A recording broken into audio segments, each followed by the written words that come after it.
The year 2000 was, in just about every respect, a great one for WWE. Business was booming, creative was flowing, and the company were being received well both critically and commercially. Just about everyone but the Parents Television Council were on board, and to them I would just like to say, suck it! A big factor in the success was, of course, the roster they had at their disposal. Triple H, The Rock, Mick Foley, the McMahons, Chris Jericho, Big Show, Edge and Christian, the Hardy Boys, the Dudley Boys, X-Pac, the New Age Outlaws, the Acolytes, Kurt Angle, China, Rikishi and Too Cool, and many others all started the year off hot. And then the organization went and bolstered their ranks, adding Taz, the Radicals, and others as the year went on. Even the absence of superstars like Steve Austin and The Undertaker, both out due to injury, didn't slow them down any. It felt like everyone on the show had a storyline and a purpose, from the lowliest mid-carder to the WWE champion. Arenas were selling out, audiences were tuning in, and shops couldn't keep WWE merchandise on their shelves. And how about the pay-per-views? Well, WWE were laughing all the way to the bank, as their order-only events generated a small fortune. But did that mean they were always good shows? I'm Adam Pachisi from Cultaholic.com, and this is every WWE pay-per-view of 2000 ranked from worst to best.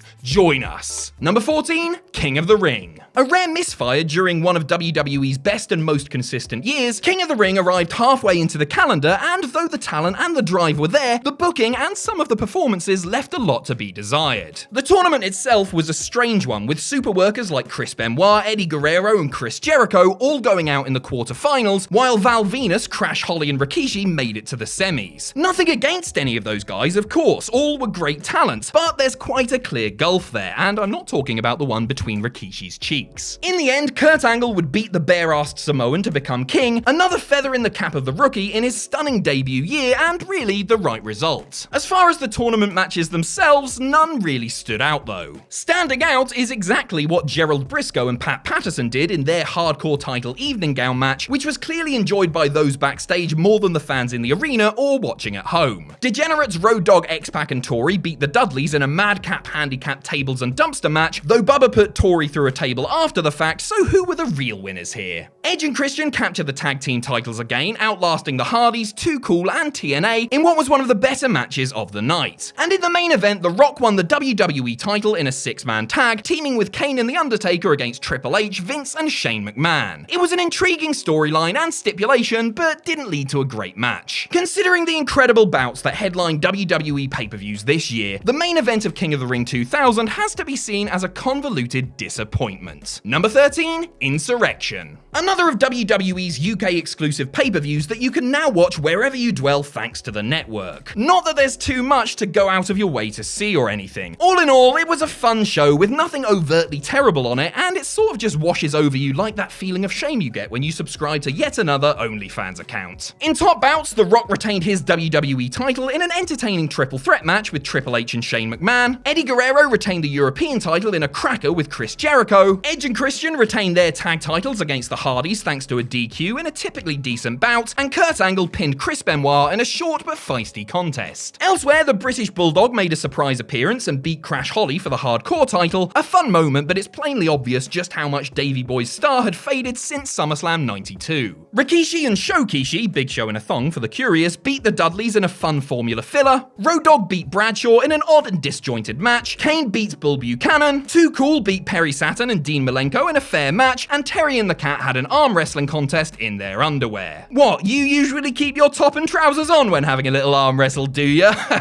Loser. Number 12, Survivor Series. Survivor Series was built around the grudge match between Steve Austin and Triple H. At the previous year's show, Stone Cold was run over by what turned out to be Rikishi, as orchestrated by the Game. In reality, of course, it was an angle done to cover up the fact that Austin needed major neck surgery and would thus require some time on the shelf. A big-time main event with a serious storyline behind it, the match was nonetheless a bit of a dud, a tired, meandering brawl with a bonkers finish. For it, Austin picked up a car containing the Cerebral Assassin and dropped it from mid-air, flattening it like a pancake and winning the match by default because Triple H was dead. Oh wait, no he wasn't. He showed up on Raw 8 nights later, not even wearing a bloody bandage or anything. Smartest and also the toughest wrestler ever, in case you weren't aware. Anyway, there were other big-time grudge matches on tap, such as The Rock vs Rikishi. The Great One defeated the Bad Man in a good match. He did it for himself. Kurt Angle retained the WWE title against The Undertaker thanks to some twin magic. magic. No, the teenage Bellas didn't get involved, but Kurt's brother Eric did, confusing Taker long enough for Angle to snatch a victory. But that wasn't the main story here, oh no. The big talking point coming out of the match was the dead man's pants, which he borrowed from the Godfather after the airline lost his luggage, and were more ghastly than anything the Ministry of Darkness ever did. Elsewhere, Kane beat Chris Jericho in a weak match, Hardcore Holly got disqualified in his European title affair with William Regal, Ivory retained her women's title over Lita, who suffered a badly busted eye in a sloppy match, the Hardys and the Dudleys won a rushed Survivor Series elimination tag match over the right to censor, the Radicals beat Billy Gunn, Chyna, Road Dogg and K-Quick in another one, and Crash, Molly and Steve Blackman beat TNA in an average opener. Number 11, Rebellion. Taking place just a couple of weeks after Survivor Series, Rebellion was a more enjoyable show, and though it was UK exclusive, wouldn't have looked out of place as a US presentation. The main event was certainly a star-filled extravaganza, as Kurt Angle put his WWE title on the line in a four-way, also featuring Rikishi, The Rock, and Steve Austin. It was fast and furious and managed to pack a lot into the short runtime, with Angle somehow once again escaping with the gold. The Undertaker beat Chris Benoit in a rare matchup that had tight psychology and made the rabid Wolverine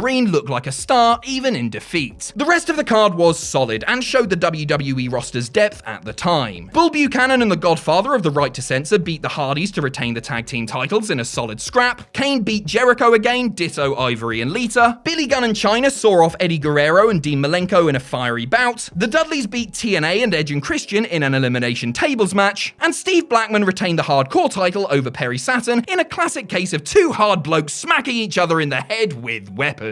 Sadly, a national tragedy also took place as William Regal lost the European title to Crash Holly on British soil, which is why every December 2nd I drink a full cup of pissy tea, out of respect and in solidarity with one of our country's very finest. Number 10, Unforgiven. Unforgiven, like Survivor Series, was built around the return of Steve Austin. The Texas Rattlesnake wasn't wrestling, but rather coming back to interrogate and stun anyone and everyone he suspected of being involved in the hit and run at the previous year's Survivor Series, which he did all night long. As far as the actual matches on the bill, The Rock defended his WWE title in the show closer, winning a damn fine four-way featuring The Undertaker, Kane, and Chris Benoit, which was a worthy way to end the broadcast. Kurt Angle met Triple H in a big-time grudge match, which has been dissected to death over the years. Should Angle have gone over here? Maybe. Should the match have been worked differently with more intensity and gimmicks? Possibly. Will a baby ever be born that can swim faster than a shark? I bloody well hope so. The Hardys won a thrilling cage match with Edge and Christian to win the tag team titles. I'll let you guess which one of the four did a big old flip off the top of the steel structure. Elsewhere, Raven debuted at the end of the strap match between Taz and Jerry Lawler. Eddie Guerrero retained his Intercontinental title by DQ in a bad match with Rikishi. Chris Jericho beat X-Pac in a spirited bout. Steve Blackman survived the bruising Hardcore title invitational, and the Right to Censor continued their moral crusade by beating the Dudleys and the APA in a hoss-filled opener, though Steven Richards ate some wood after the fact. Yum yum. Number 9, WrestleMania 16. WrestleMania 16 came right in the middle of WWE's hot streak and was a bit of a letdown, all things considered. The biggest show of the year didn't really feel like it, with an overbooked card stuffed with just about the entire roster and only one singles match on offer. That singles match, ladies and gentlemen, The Cat versus Terry Runnels, and even that had Val Venus as special guest ref and Moolah and Mae Young getting involved. You certainly got to see everyone WWE had to offer, but you didn't get to see their best. Still, it was WrestleMania, and it is by no means terrible, just a missed opportunity. In the match of the night, the Hardys, the Dudleys, and Edge and Christian well and truly raised the bar in their triangle ladder match for the tag team titles. A wild and jaw-dropping stunt show, the reputations of all three teams were massively enhanced with the performances here. Other good action came courtesy of the triple threat European and Intercontinental title match, where Kurt Angle lost both belts to Chris's Benoit and Jericho, despite never being pinned. And in the main event, a fatal four-way with a McMahon in every corner. Triple H shockingly retained the WWE title by outlasting Mick Foley, Big Show, and The Rock when Vince turned on the Brahma Bull for, I don't know, reasons, I guess. A six-man tag between the Radicals and Too Cool and China was a lot of fun, as was the Hardcore title Battle Royal, which wasn't actually a Battle Royal or anything, and had a botched finish, as Crash was supposed to walk away as champ, but it was Hardcore Holly who won thanks to a timing error, but just go with it. Rikishi and Kane beat Road Dogg and X-Pac in a short match, which was more memorable for the post-match stink face suffered by baseball legend Pete Rose. That'll get you in the WWE Hall of Fame these days, you know? Head Cheese versus TNA and the Big Boss Man and Bull Buchanan versus the Godfather and D'Lo Brown, with Hose, rounded out the show. Number 8, Armageddon. Armageddon 2000 was a bit of a one-match show, but what a match. The 6-man Hell in a Cell match for the WWE title was one hell of a way to sign off on the year. See what I did there? A hell of a way to sign off? Don't think that's funny and clever, do you? Right, that's it. Armageddon out of here. Anyway, yeah, the match was class with a ridiculous amount of star power as Kurt Angle defended against Steve Austin, The Rock, Triple H, The Undertaker, and Rikishi. There was no shortage of effort here as many interconnecting story threads came together inside the Devil's favourite playground. A highlight was Quiche taking a massive chokeslam off the side of the thing into a flatbed truck, thus giving fans the big bump they had been conditioned to expect thanks to a certain Mr. M. Foley. Angle once again somehow crawled out as champ, but he certainly suffered for it. As for the rest of the show, it was a mix of good, bad, and forgettable, but overall it was a decent event. Chris Benoit won the Intercontinental title after dismantling the one Billy Gunn, putting him back together, and then dismantling him once again for fun. See you back in the mid-card, Mr. Ass. Ivory retained her women's title over Trish Stratus and Molly Holly. Edge and Christian secured their 4th tag team titles as they beat Right to Censor, the Dudleys, and K-Quick and Road Dogg in a so-so 4-way. Chris Jericho, who was supposed to be the Millennium Man, continued floundering in his naff last man standing victory over Kane. Y2J and the Big Red Machine just never had good chemistry for whatever reason. Val Venus beat Chyna in an acceptable match. William Regal and Hardcore Holly had themselves a surly fight over the European title, and in the opener, the Radicals beat the Hardys and Lita in an elimination match when the man of 1,000 smooth moves put the flame-haired Daredevil in the Texas Cloverleaf. Number 7, No Mercy. No Mercy was a big show where big things happened, and to top it all off, there were a couple of belting matches to savor as well. The main story coming out of the show was Kurt Angle beating The Rock to win the WWE title in a great match, winning the strap for the first time less than 1 year into his career proper. The Olympic hero was helped by Rikishi, who managed to avoid certain death earlier in the night in his match with Steve Austin, wrestling for the first time since undergoing major neck surgery almost a year earlier. I say match, it wasn't really a match, more of a big one-sided brawl that ended with some good old-fashioned attempted vehicular homicide. The best match of the night came via Triple H and Chris Benoit, two lads who really knew how to wrestle and had an airtight wrestling match with some serious intensity on display. The Game and the Crippler had many major matches in 2004, but I'm not sure any of them top this one. Another stellar match was provided by Chris Jericho and X-Pac, who fought it out inside a steel cage. Jericho won, which should have given him some momentum, but he was very much spinning his wheels at this point. Los Conquistadors, definitely not Edge and Christian, as proven later in the show, beats the Hardys to win the tag team titles. Match was alright, but the angle itself was very entertaining stuff indeed. In other happenings, William Regal retained the European title over Naked Midian, and though I had nothing to do with the gimmick, I would just like to say that I am sorry. A 6-person tag match between T and TNA and the APA and Lita was thrown out before it got started. Billy Gunn made his comeback from shoulder surgery and looked as Billy Gunn as ever, teaming with Chyna to lose to Steven Richards and Val Venus of the Right to Censor. And in the opener, the Dudleys won a splintering tag team table invitational. Number 6, No Way Out. No Way Out was a sad occasion as it marked the final match of Mick Foley's professional wrestling career. One of my all-time favorites, I was devastated that Foley had decided to step away from the squared circle forever. Even though the Hell in a Cell WWE title match was another star-making barn burner for Mrs. Foley's baby boy, it was bittersweet knowing that he would never don the tights or sweatpants again. Just as well he came back for the next pay-per-view then, isn't it? Even though he predictably went back on the stips, Foley did end his full-time career at No Way Out in the blistering Cell topliner against Triple H. Featuring great brawling, drama, and emotion, and yes, a big bump through the thing, this was another great performance from a man who definitely deserved to enjoy the fruits of his very painful labor. In another big match, The Big Show beat The Rock to become the #1 contender at Wrestlemania. Wrestlemania. That sound you hear? 15,000 people shrugging their shoulders and going, huh? The match was alright. Better than alright was the six-man pitting the Radicals against Too Cool and Rikishi. Those WCW boys looked right at home in their first WWE pay-per-view match, which, naturally, they lost. X-Pac beat Kane in a solid no-holds-barred match to continue that saga for a little while longer. The Hardys and Edge and Christian continued having good matches against each other and didn't even have to use the ladders or anything this time. Another promising tag team, the Dudleys, won their first WWE Tag Team titles when they beat the New Age Outlaws in a necessarily short match. Gunn's shoulder was knackered at the time. And Kurt Angle added the Intercontinental title to his resume, beating Chris Jericho in a super opener. The other matches, Viscera vs Mark Henry and Taz taking on Bossman, also happened. Number 5, SummerSlam. Into the top 5 now with one of the big 4, as SummerSlam felt like a show you really needed to see and were glad that you had when it was over. The highlight of the night was the breathtaking tables, ladders and chairs match. Somehow bettering the reckless insanity of the triangle ladder match from WrestleMania, the Hardys, Dudleys and ENC risked it all to produce a match that is still talked about and still has power 20 years later. The Canadians left with the gold, but once again all 3 teams really came out as winners. In the main event, The Rock walked out as WWE champion and Kurt Angle walked out with a concussion in the entertaining triple threat that also featured Triple H. In other good matches, Chris Benoit beat Chris Jericho in a dependable 2 out of 3 falls match. Let's face it, those two were incapable of having a bad match together. Steve Blackman sent Shane McMahon flying in order to win the hardcore title in their wild and wacky match. Never thought I'd use the words wild and wacky and Steve Blackman in the same sentence, but here we are. Chyna won the Intercontinental title for the second time, pinning Trish Stratus in a match where Eddie Guerrero and Val Venis did most of the heavy lifting. Not every match was a thriller, of course, and there was plenty of filler, but everything had a storyline purpose and a reason for existing and added to the show in some way. Yes, even the classic thong stink face match between Terry and the Cat. Kane and The Undertaker could and should have had an epic considering the stage, but their match was really more of an angle than anything else. The King beat the Human Suplex Machine in under 5 minutes to show you where Taz's standing was in the company. X-Pac beat Road Dogg to put an end to DX about 6 months after they stopped being relevant. And the Right to Censor rolled over Too Cool and Rikishi in the kickoff. Number 4,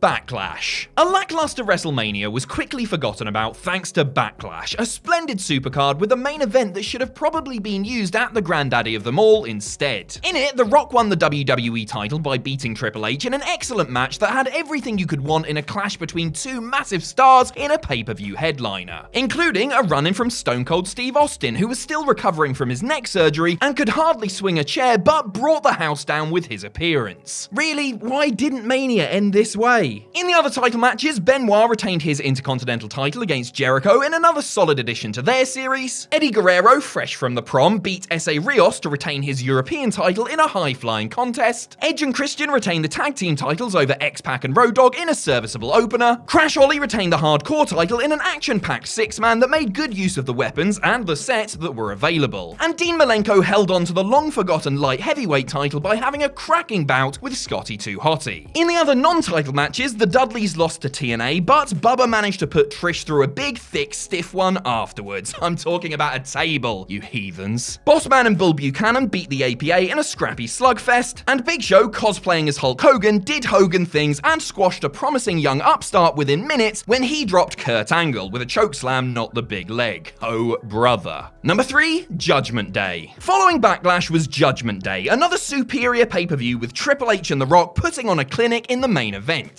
A rare 1-hour Iron Man match for the WWE title, the People's Champion in the game proved that they could wrestle and entertain for a rollercoaster 60 minutes that was markedly different from, say, the Bret Hart-Shawn Michaels bout that it was naturally compared with. HBK was on hand there too, refereeing the match in his amazingly tiny shorts. But it wasn't Michaels that everyone was talking about when the show went off air, because The Undertaker made his grand return from a long injury layoff with a new gimmick and look and wrecked everyone in sight, ultimately costing Rocky the match and the title. What a spectacular piece of business this was. The rest of the show was also very, very good. It started off hot with Too Cool and Rikishi beating Kurt Angle, Edge and Christian in a blistering 6-man and went on from there. Eddie Guerrero retained his European title against Perry Saturn and Dean Malenko as the Radicals exploded in an inventive triple threat match. Shane McMahon beat Big Show in a nutty Falls Count Anywhere match. Chris Benoit retained the IC title by choking out Chris Jericho in their Japanese-style submission action match full of gnarly strikes and suplexes and great psychology. And DX members X-Pac and Road Dogg beat the Dudleys in a decent tables match. Number 2, Royal Rumble. The Royal Rumble is an anticipated occasion at the worst of times, so throw in a Madison Square Garden setting, a stacked roster, and a WWE creative team that appeared to have the Midas touch, and you have a recipe for one of the best shows of the year. It began with a wonderful surprise as New York native and recent ECW champion Taz with 2 Z's made his WWE debut and choked out Kurt Angle in a fast and furious opener. A great introduction for the human suplex machine here, shame what happened to him almost immediately after, mind. The Hardys beat the Dudleys in the first ever tag team tables match, another in a series of excellent performances from these two teams. The match was spotty and there were 1 or 2 hairy moments, but you could not take your eyes off it. Speaking of eyes, I would like to remove mine after witnessing the ending of the Miss Rumble swimsuit contest, if that's okay. If anything's going to sober you up after that experience, it's a hardcore Holly match, as the Alabama Slammer attempted to wrest the Intercontinental title away from co-champions Chris Jericho and Chyna. The match was good, despite its limitations, and Y2J walked out as the sole title holder. The New Age Outlaws retained the tag team titles over the Acolytes in a match that was over before it really started, and then the first of the 2 main events as Triple H put the WWE title on the line in a street fight against a resurgent Mick Foley wrestling under his Cactus Jack persona. A bloody, brutal, and absolutely captivating match, this was a classic and a textbook example of how great hardcore wrestling can be when it's done the right way. Foley and Hunter went all out to produce a classic here, and both took their medicine for the cause. Triple H won, but he left a piece of himself in the ring that night. And finally, The Rock won the Royal Rumble, or did he? There was a little bit of confusion at the finish, as it looked like Mr. Hollywood's feet touched the floor before the Big Show's did. Nevertheless, it was a dandy of a Rumble, with highlights being Rikishi's great run-in and elimination of his 2 cool compadres, Bob Backlund showing up for old time's sake, and Taka Michinoku getting his face firmly imprinted on the ringside mats. Okay, that wasn't exactly a highlight, but try telling that to Jerry Lawler, who probably still wakes up at night laughing about it. Cretin. Number 1, Fully Loaded. Fully Loaded was an apt name for a pay-per-view with 3, count 'em, 3 blockbuster main events. Though at the time it was booked as such because the WWE brass didn't have the confidence in unproven headliners Benoit, Jericho, and Angle, they were forced to eat their words after 3 great performances. In the show closer, the Rabid Wolverine challenged for The Rock's WWE title, the 2 had a tremendous back and forth battle, and many thought that Benoit had won it before Commissioner Foley showed up to restart the match. The Ayatollah of Rock and Roller looked the best he had in a WWE ring to that point in his compelling last man standing match with Triple H. A case could be made that Jericho should have gone over here, but there was a second in it at the end and people remembered the performance far more than the result. And Angle, though he was decimated by The Undertaker in their match, looked like he could hang with the big boys on top. Remember, Angle was only 2/3 of a year into his run at this point. His rise was truly meteoric and he would have plenty of time in the future to have bangers with Leather Daddy. Elsewhere, Val Venus won a sleeper of a cage match with Rikishi, retaining the IC title with the help of Taz. Of course though, what everyone remembers from this one is Rikishi's Jimmy Snuka tribute splash off the cage. The Big Valboski deserves a medal for taking that one, and then he deserves to have that medal taken away from him, as he's put to some sort of jail for all the weird comments he's made over the past few years. Perry Saturn captured the European title by beating Latino Heat in a good match. The APA couldn't win the tag straps from Edge and Christian, but gave them a hiding regardless. Taz beat Al Snow in the only match that truly felt like filler, even though it wasn't bad or anything. And Trish and Lita gave a hint at their potential as actual proper wrestlers in the well-worked and very heated 6-person match with the Hardys and TNA. All in all, Fully Loaded was a banger, and for my money, the best WWE pay-per-view of 2000.